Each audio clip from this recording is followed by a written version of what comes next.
Hello, everyone. I'm Weijia Jiang in Washington, in for Major Garrett. Welcome to The Takeout. The political battle in Texas over redistricting remains in a heated deadlock.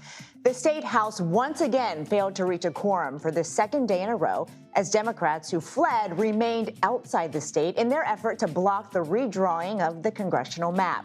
Republicans voted to issue civil arrest warrants for those Democrats. They remain defiant, though. Those warrants effectively symbolic, as state authorities are powerless to make arrests outside of Texas. The issue only escalating, though, as California Governor Gavin Newsom says he has a redistricting plan ready to go for his state if Texas passes theirs.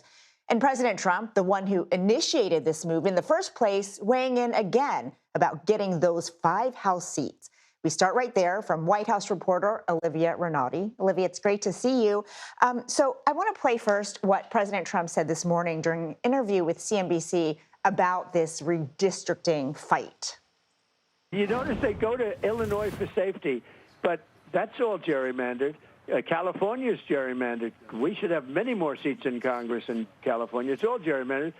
And we have an opportunity in Texas to pick up 5 seats. We have a really good governor, and we have good people in Texas. And I won Texas. I got the highest vote in the history of Texas, as you probably know. And we are entitled to 5 more seats. So, Olivia, President Trump has made clear what he wants. How is the White House handling this standoff?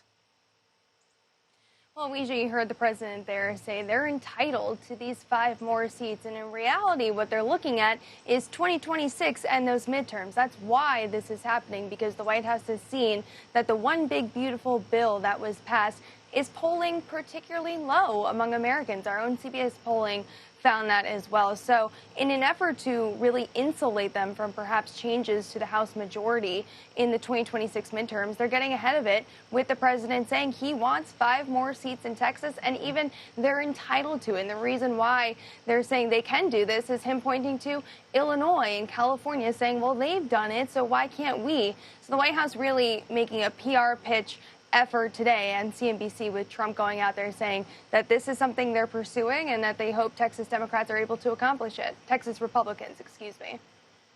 Olivia, it's pretty clear that for now, at least, these Democrats aren't going anywhere. Has the president or the White House indicated that they're going to use any federal resources to try to change that and bring them back to Texas?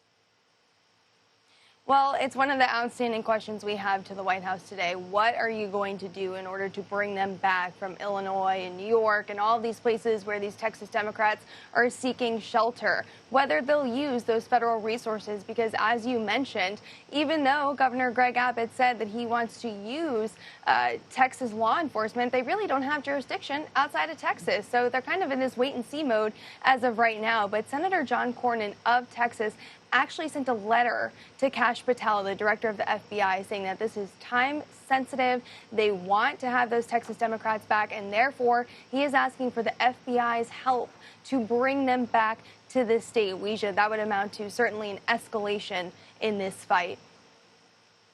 And Olivia, as this all unfolds, there's a pretty prominent Democratic governor, Michigan's Gretchen Whitmer, who met with the president at the White House today. She's done so several times already this year. Why was she there? Well, I'm told by sources that this was actually a request that Michigan Governor Gretchen Whitmer made several weeks ago when she had some federal funding that was approved for a disaster that happened in Michigan. When she was on the phone with the president, allegedly she asked him if she could come visit to talk about how tariffs and Medicaid are impacting people in Michigan. There's also an air base out in Michigan called Selfridge that she's been working to get more fighter pilots out of. So that's something they've been working on the White House with. But the timing of it is always interesting, Weijia, because of course you see governors in Illinois, New York, and California allying with Texas, and then you have Governor Gretchen Whitmer here at the White House. Yes, it's a very interesting optic. Thank you so much, Olivia Rinaldi. Joining us now is former Deputy Assistant Attorney General Tom Depri. Tom, it's so great to have you here. So we just heard some of the details about what's happening, and we know that Governor Greg Abbott has ordered the civil arrest of those Democratic lawmakers who fled. But how does that work? Do they have any way to arrest them outside of Texas? It's a tough process for the governor of Texas. Typically, Texas law enforcement authorities, whether it's the Texas Rangers or others, their jurisdiction is confined to the state of Texas. They don't have a roving mandate to go around the United States and grab people from other states and bring them in. I think if the Texas governor wants to enforce this order, he's going to need to enlist some other law enforcement authority, either the law enforcement authority of the states where the Democrats have fled to, or possibly the federal government. We've heard that they've tried to get the FBI interested in this, maybe helping them enforce it. I think that could be a bit of a stretch. Typically, this is not something that the Federal Bureau of Investigation would enforce, but the governor is limited in that he really can't send his particular Texas authorities out through the United States to enforce Texas law. What about removing them from office? Can he do that? You know, they've talked about going after them under an abandonment theory, that the idea is being these Democrats have simply abandoned their duties as state legislators. It's an untested theory. Personally, I think it's probably a tough theory to get at. It's not clear to me that they've really abandoned their jobs. They've really made a strategic decision to deprive the legislature of the quorum that it needs. But look, if Governor Abbott actually pursued this and tried to remove them from office, it's something that would be litigated up through the Texas courts. And it's possible that a Texas judge, particularly one that's sympathetic to the governor, could find a basis for abandonment. But again, it's an untested, novel legal theory, and I think it would be an uphill battle. Can you help us understand the legality of the redistricting plan in the first place? I imagine some folks are wondering, wait a minute, how can you just redraw a map because you want more, members of Congress from your party?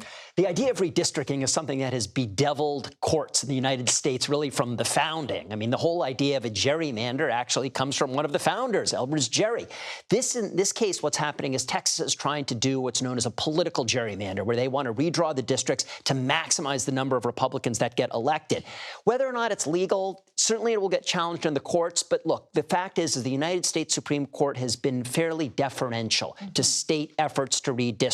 They've said this is not something that we, the courts, want to get involved in. We're going to leave it to the political process. So the truth is states do have pretty broad discretion in how they want to draw their district lines, even when they wind up looking like something absolutely crazy, like a salamander or something else snaking through the state. The courts have typically said this is a job for the politicians, not for the judges. And to be clear, it's not just Republican states. Democratic states have attempted to do this as well. New York's got struck down after the last census. And Illinois, right? Too. Yeah. And now Governor Gavin Newsom over in California is saying, wait a minute, I have a reptile ready to draw as well.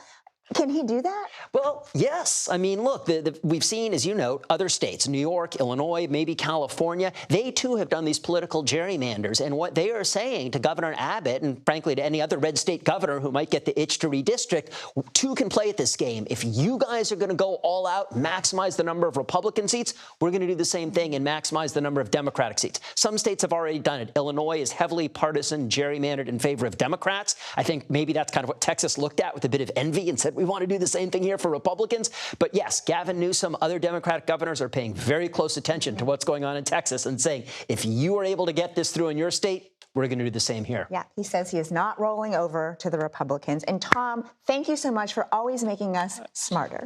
Absolutely. Thank you. Appreciate it.